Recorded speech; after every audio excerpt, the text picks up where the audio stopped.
వేసవిలో ఉండే పశుగ్రాసాల కొరతను అధిగమించాలంటే కొద్దిపాటి నీటి వసతి ఉన్న రైతులు వేసవి పంటలుగా జనవరి మాసంలో పశుగ్రాసాలను సాగు చేసుకోవాలి. నిన్నటి అన్నదాతలో వేసవిలో సాగు చేసుకునే ఏకవార్షికాలైన జొన్న, మొక్కజొన్న, అలచెందలు, వాటిలో మేలు రకాల గురించి తెలుసుకున్నాం కదా. ఇక బహువార్షికాల్లో జనవరి, ఫిబ్రవరి మాసాల్లో సాగు చేయడానికి అనుకూలంగా ఉండే బాజ్రా నేపియర్ వివరాల గురించి ఇవాల్టి అన్నదాతలో రాజేంద్రనగర్లోని ప్రొఫెసర్ జయశంకర్ తెలంగాణ రాష్ట్ర వ్యవసాయ విశ్వవిద్యాలయం పశుగ్రాస పరిశోధనా స్థానం సీనియర్ శాస్త్రవేత్త డాక్టర్ డి పద్మజ నుంచి తెలుసుకుందాం. వేసవి కాలంలో పశుగ్రాసాల కొరత ఎక్కువగా ఉంటుంది కాబట్టి వేసవికి అనువైనటువంటి పశుగ్రాసాలు కనుక చూసుకున్నట్లయితే బహువార్షికాలైనటువంటి హైబ్రిడ్ బాజ్రా నేపియర్, అదేవిధంగా పారాగ్రాస్ను కూడా సాగు చేసుకోవచ్చును. బాజ్రా నేపియర్ కనుక చూసుకున్నట్లయితే ఎకరానికి 32,000 కనుపులు, వేరు కండలు కానీ లేకపోతే కాండము కండలు కానీ ఎకరానికి సరిపోతుంది.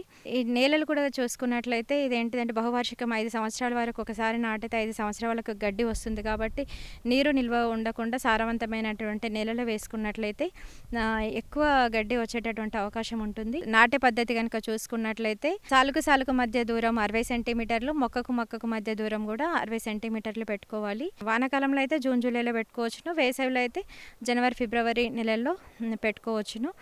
ఆ తర్వాత పెట్టిన వెంటనే నీటి తడి ఇవ్వాలి. తర్వాత మళ్ళీ నేల యొక్క స్వభావాన్ని బట్టి మళ్ళీ 10-15 రోజులకు మరొకసారి నీటి తడి పెట్టుకోవాలి. ఎరువుల యాజమాన్యం కనుక చూసుకున్నట్లయితే ఆఖరి దిక్కులో 10 టన్నుల పశువుల ఎరువుతో పాటు 20 కిలోల నత్రజని, 20 కిలోల భాస్వరం వేసుకోవాలి. 30 నుంచి 40 రోజుల తర్వాత మరి ఒక 20 కిలోల నత్రజని వేసుకోవాలి. తర్వాత ఎవ్రీ కటింగ్ తర్వాత అంటే కోసిన తర్వాత 20 కిలోల నత్రజని ఇచ్చేటటువంటి ఎరువులను వేసుకోవచ్చును. ఈ బాజ్రా నేపియర్ హైబ్రిడ్లు కనుక చూసుకున్నట్లయితే రకాలు APBN1, CO4, CO5, BNH14 రకాలు ఉన్నాయి. బాజ్రా నేపియర్ హైబ్రిడ్లు కోత సమయము మొదటి కోత నాటిన 70 నుంచి 90 రోజులకు, తదుపరి కోతలు 45 రోజుల వ్యవధిలో కోసుకోవచ్చును. సంవత్సరానికి సుమారుగా 6 నుంచి 8 కోతలు వస్తాయి.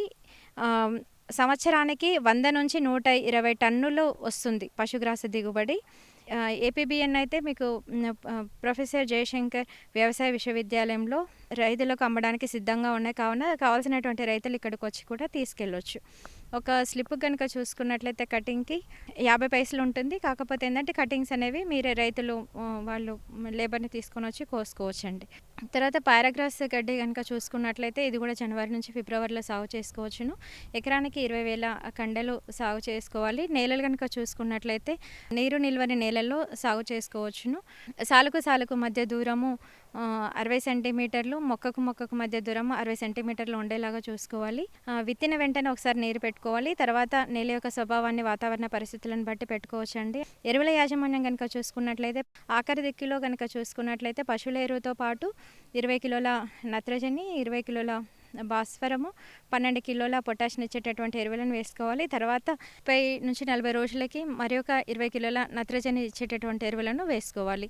పారాగడ్డి మొదటి కోత నాటినటువంటి 70 రోజుల తర్వాత కోసుకోవచ్చును. తదుపరి కోతలు ప్రతి నెలకు ఒకసారి అంటే 30 రోజులకు ఒకసారి కోసుకోవచ్చును. దిగుబడి చూసుకున్నట్లయితే పారాగడ్డి 10 నుంచి 12 కోతలు వస్తుందండి. ఎకరాకు 60 నుంచి 80 టన్నుల వరకు వస్తుంది.